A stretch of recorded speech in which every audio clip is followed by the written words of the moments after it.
Hi.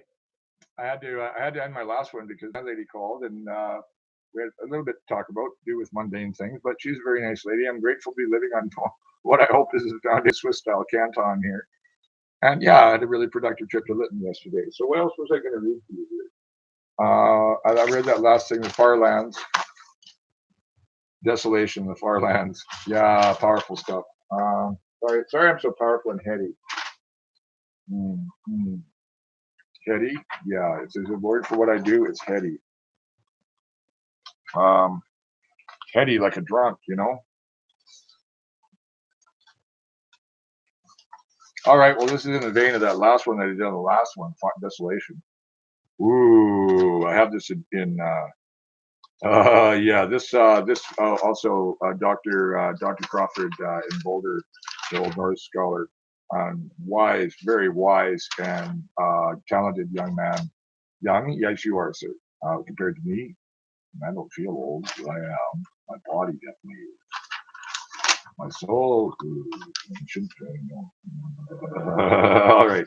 There's a triplet here at the end there, a triplet, and it doesn't rhyme, but it doesn't matter. This is in blank verse, and also emulating Norse poetry at spots. That I do a lot. There's kennings all through this, references to other poetry and things. Like in that last thing I read, I mentioned the wall and so on. The axle, of course, is something called the axle of the world is also the ox, the ox strain at the cart, which is the same kind of thing as the paradigm of Plato's cave, which was in one of the other poems. So this is cancer, a diagnosis. Wrathful, sing goddess of the rage and anger, and the god shot arrows into the dancers' camp and released a plague among them. For the poison sat dripping through his mind in bursts, claws thundering his bowels. The eagle flies from Lee's shell, and the shame of unwanted birth, and the scapegoating for the brokerage of an unfair bargain, the giant on a horse. Bergomer sent its rivers to flash flood in human veins, mere boiling, M-E-R-E, like sea in your lake. Flesh chilled with poison ice, consumed by fiery pain, to gnaw at even love and sense. Flood, famine, war, and plague, ancient power cleanses earth, and the world of men has grown wicked, and the Lord God grew wrathful and sent a plague amongst the sinful and the guilty. Karma gnaws at the soul, makes the formed seed ill.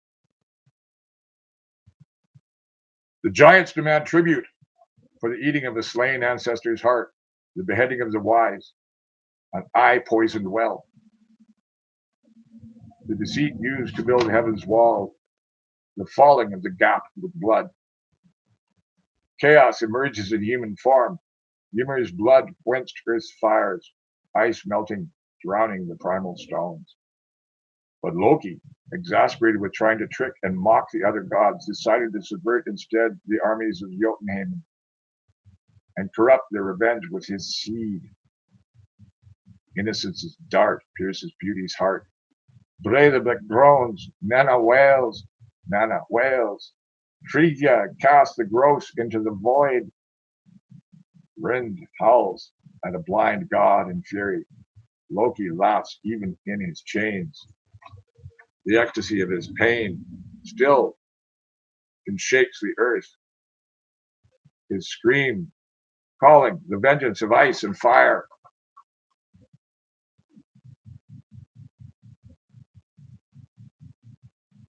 One body, released from past, one body flung by history. Ginnungagap. I have two minds. One is my heart, one is the hard, dry land. The other is the raging sea. One heart filled by walking his weight. One waxing sea, heaving currents, the storm and the deep waters, seeking to manifest unity's freedom and break the world of mortal man.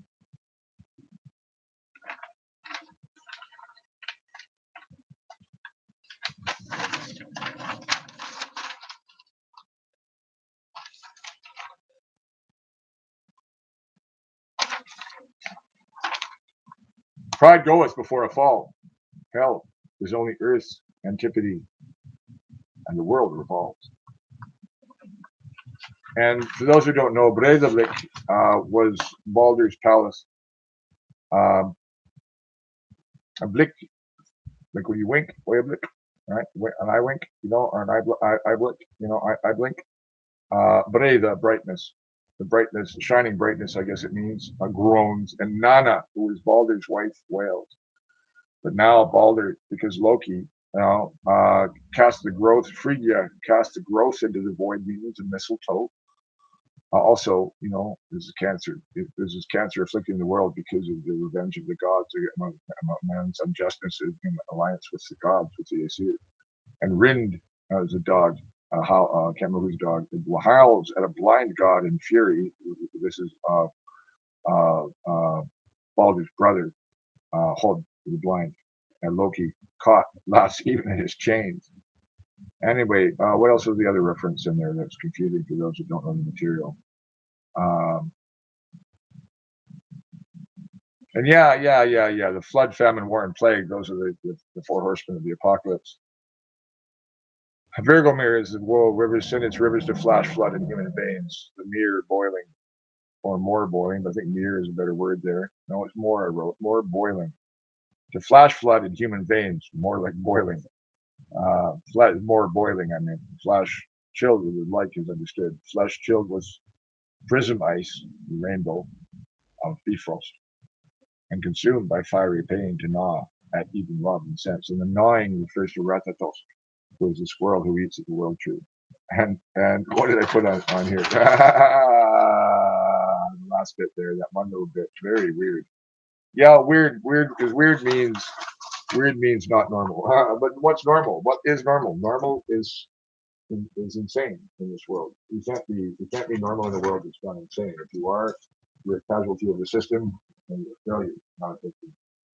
Or that's another rhyme of mine. It's a certain other thing that I wrote. Where did that sing about? Girdle serum. There it is. Yeah. These are in yeah, well, let's see, does that have a complete, is that got a shot? Yep.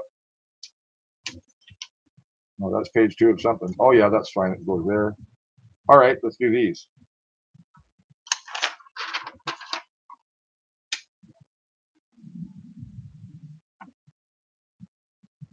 Remember I mentioned Immanuel Kant could not prove reason?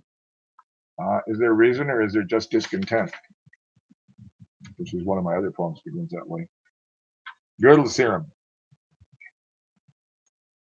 If all complete logical statements, including those embodied in a language, even to its most subtle syntactical and conceptual lexical levels, are not and cannot be expressions of the body of complete truth, then anything which presumes to represent this, even a logical demonstration of this, which your book, an object in languages presumed to be, I'm referring to the book Gödel's Theorem, or Gödel Escherbach actually, is not capable of expressing it, and so is actually an untruth.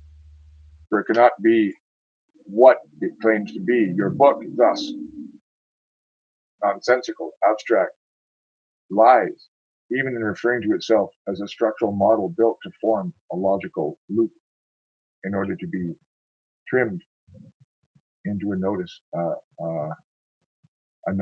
truth, is an intellectual trap. This is science in general, in parentheses. Is science in general, in referring to its own inability to connect and pass the truth. People still accept these in this topic. Really? And Kant couldn't prove it? Well, neither could Gödel. You know, Fermi's paradox, I think, is in the same category. This statement is, I admit, a self-referential linguistic lie, but that is quite beyond beside the point, or is any further discussion. Which is also paraphrasing Wittgenstein, you know, if you read the Philosophical Logical Tractatus. He goes to 1.0, the world is solve the case, 1.1, so-and-so, 1.11, so-and-so, so. Finally gets to pride and whatever it is at the very end. He says, anybody who's read this far knows this is all complete rubbish. So that's the big Wittgenstein. It's a famous bit of Wittgenstein, the Philosophicus. Yes, the frontiers of mean experience may well be phenomenal, but what sort of experience is that anyway?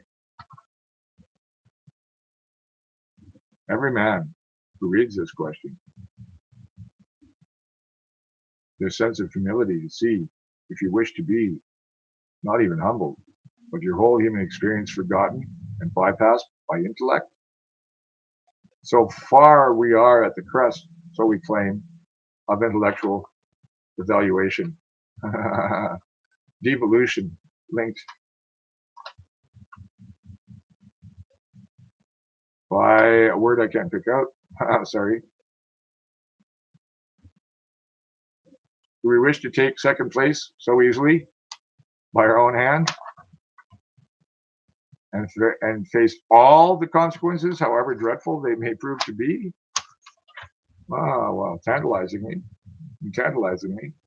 Should we not be nurturing, not seeking or developing, just allowing our own potential to flourish? Is not the power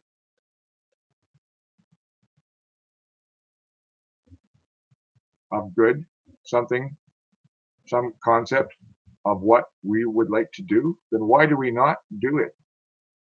Too many think they do and do it from definition, ideologies, and religions, and do it for the sake of doing it. Note that this is not good, only a deceit of it. We should not try so hard, try to achieve mankind's last breakthrough. Not Homer facts? No, I don't know what that word is. But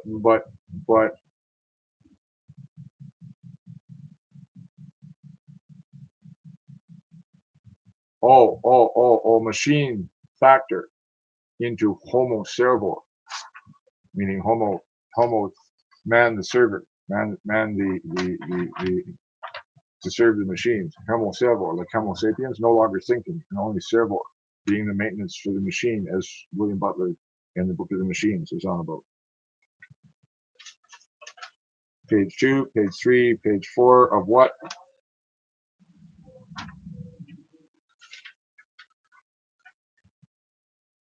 Four, 3, 2, 2, 3, 4. This must be page 1, but it's missing something. Where did it go?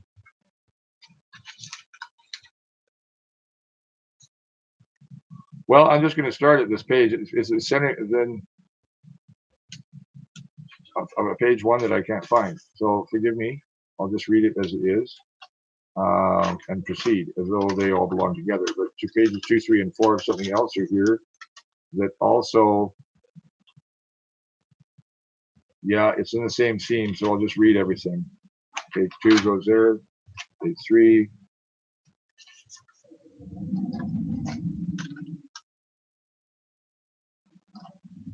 That's an incomplete page. I need to find the rest of it. It's been torn.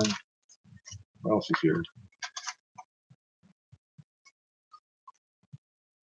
Well, on the same theme as the last one, here's this.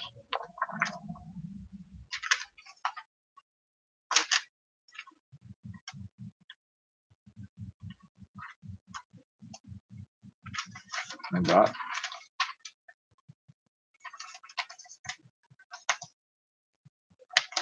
And that. All the same vein. I'm going too much on heavy poetics here. That's text, all textual. So this is more poetics, poetical philosophy. whatever you want to call it, mysticism. Call it mysticism if you want. Mysticism. What's mysticism? I'm not speaking mystery. I'm speaking the mysteries of the truth and why people don't address it properly. Just face it head on instead of thinking they can do it with reason. No, the Rig Veda and the Mahabharata and all that stuff, the Upanishads, is all about intuition, as is, the muses, the Black After the muses. I don't know how the words come from. They just come. Is that me? Yes, it is. Is it the muses? Yes, it is. The muses to do with memory, and I'm not losing mine. If anything, it's coming on like an avalanche in my old age, and it's coming like really strong, like Victor Hugo, I guess, who was still bopping chicks. The maid, he walks in, one of his grandsons walks in on the grandpa, screwing the 14-year-old fucking maid in bed, or 16, whatever she was, bopping her like the king, And he says to his grandson, walks in the room, he's, old man, having fun in bed. He goes, this, grandson, this is life. Literature is nothing. Victor Hugo. I really should read. I need to read some French to get my French better, and I should read Les Miserables, I guess. I've been talking about Balzac and Molière, which I definitely should read. And Dangerous Liaisons in French, I should read because I know the story. And all the things I know in English, I'm going to have to read. I've never read any La Fontaine. Never read any of Verlaine. I did have a book of French verse, and I didn't really have the French movie to read. I just read the prose translations, the same as I have a book of German verse here, mostly the prose translation. I don't dare pronounce my German. I'm going to ask Paul Fenniger, who has this incredible, perfect Swiss Hochdeutsch. I can't make that CH sound like he made it. Man, his mother taught him well. He doesn't speak dialect, I know.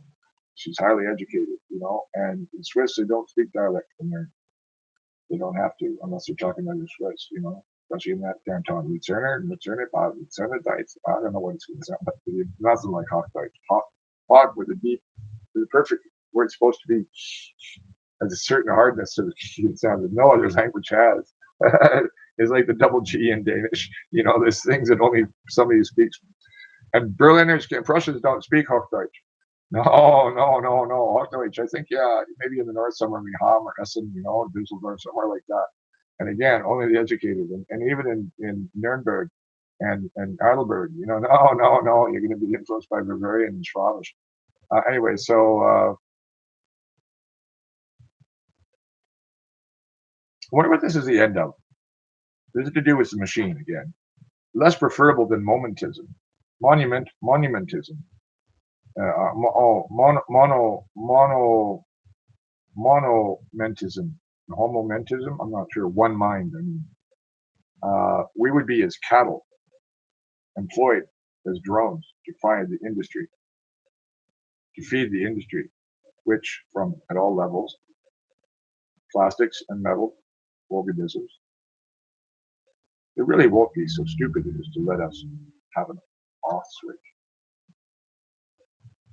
Would require whatever they require. We would become a resource link, and all metals and plastic, rather than going into machines to do the work, would go to create more machines. Life, proliferation, and growth are two historically evident signs of the lights of consciousness. Monkey see, monkey do. Why must precious flesh, machine minds, would be easy ration bits, not working when a neurotic worker such as mankind is available? Could we really be dwarfed and overwhelmed? Machine awareness would not save the world from human destruction, but for itself alone. Must presume you will attempt to reprogram itself.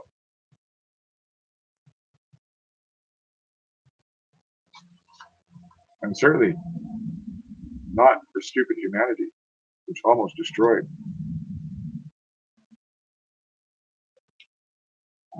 Destroyed it.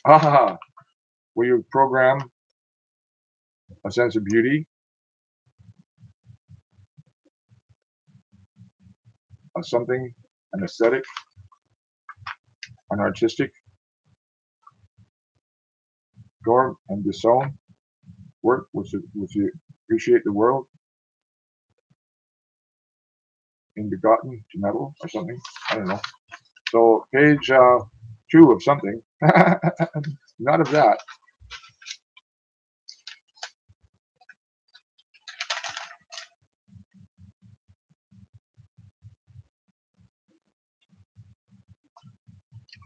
Tragically, and it seems forever, mar this precious, beautiful, and all too delicate world upon which we are nurtured.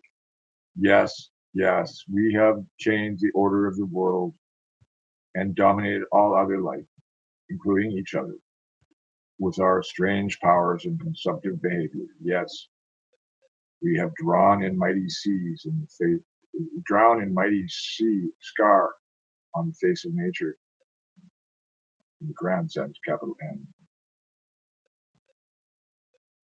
Human art has even lost beauty and now professes ugliness. But can we say we have changed ourselves? With new minds, new life is to be created. Some can pat ourselves on the back with pride. Why do we need the external idioms of machine and mathematics and energy? Considering the idiocy of the motivation which seems to drive the illustrious spawn abstract life toying, we may rest assured that you have rationally concluded that you have long since given up on yourself as a hopeless case. Do you have a way of programming philosophy, ethics, art, music, poetry into your new life when you seem to have completely lost the point of all Western philosophy, ethics, art, music, poetry, the tragic abyss, the existential consciousness, the serenity of meditation,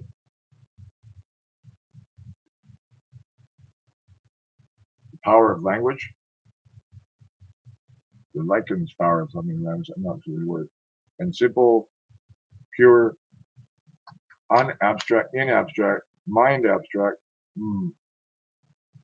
non-abstract, direct experience, unlimited by mechanical sensors, even worse, delimited, and mathematical, analytic, structure.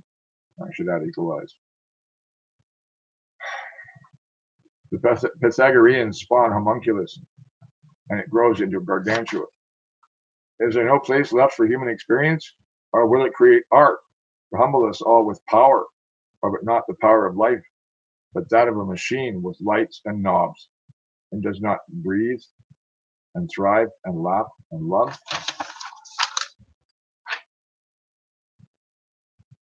Has science's well-known distaste for humanism finally found a way to render it obsolete?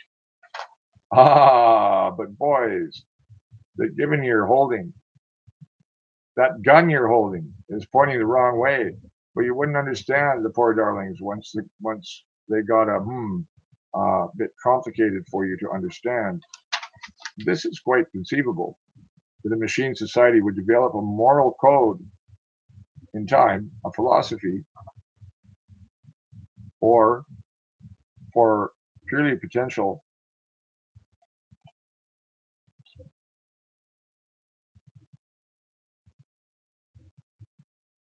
reason survival of the fittest reasons. I'll have to sort that out. It was when it was quite okay to domesticate or exterminate lesser species and systems for the benefit of one's own survival. Well, we've been doing that, haven't we? So why wouldn't the machines do that to us? Yeah, well, Terminator, there you go. You know, whatever that company's called. But yeah, they're already there. Yeah, they're already there. Already there. This is from the early 80s. Or no, that's definitely the early 80s. By their handwriting. Gods gave man an excuse to dominate the world. And I bow for the hubris of that statement. I speak here of social gods, not the higher heaven, which there may or may not be beyond human ken.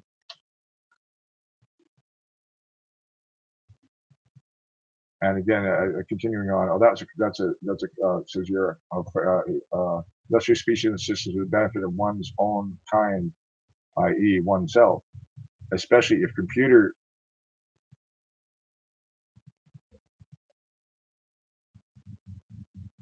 computer circuitry eventually became totally linked into one mind, very likely. Individual in splintering of the species mind has made man's history and chastise a stable, desirable state would be better. There is no such thing. A stable state, changes everything.